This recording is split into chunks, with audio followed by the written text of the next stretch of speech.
شوہر بیوی سے تم یہ کام کر لو میری امی خوش ہو جائے گی، اس کام کو ایسے کرو گی تو ابو خوش ہو جائیں گے، تمہاری اس بات سے میری بہن بہت خوش ہو جائے گی۔ کیا بیوی کے ذمے ہے یہ سب؟ کبھی کسی آدمی نے اپنے گھر والوں کو بھی کہا کہ آپ ایسا کر لیں تو میری بیوی بھی خوش ہو جائے گی۔ بیوی کو پیار کی مار مارو اور شوہر کو اطاعت کی، پھر یہ بیوی تمہاری زندگی کو جنت بنا دے گی اور شوہر تمہیں اپنی اس جنت کی مالکن بنا دے گا۔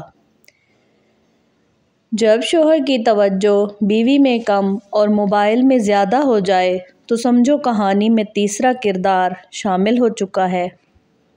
ایک مرد کا خواب ہوتا ہے کہ اسے ایک پرفیکٹ بیوی ملے اور ایک عورت چاہتی ہے اسے پرفیکٹ شوہر ملے، مگر وہ یہ نہیں سمجھتے کہ اللہ تعالیٰ نے انہیں ایک دوسرے کو مکمل کرنے کے لیے بنایا ہے۔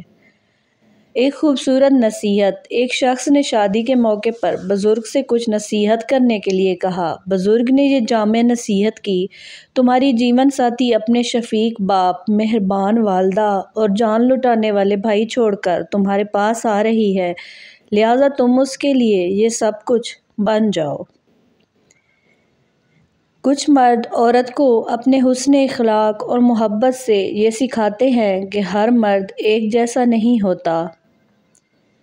وہ بیوی بہت خوش نصیب ہے جس کی غیر موجودگی میں اس کا شوہر بے چین رہے۔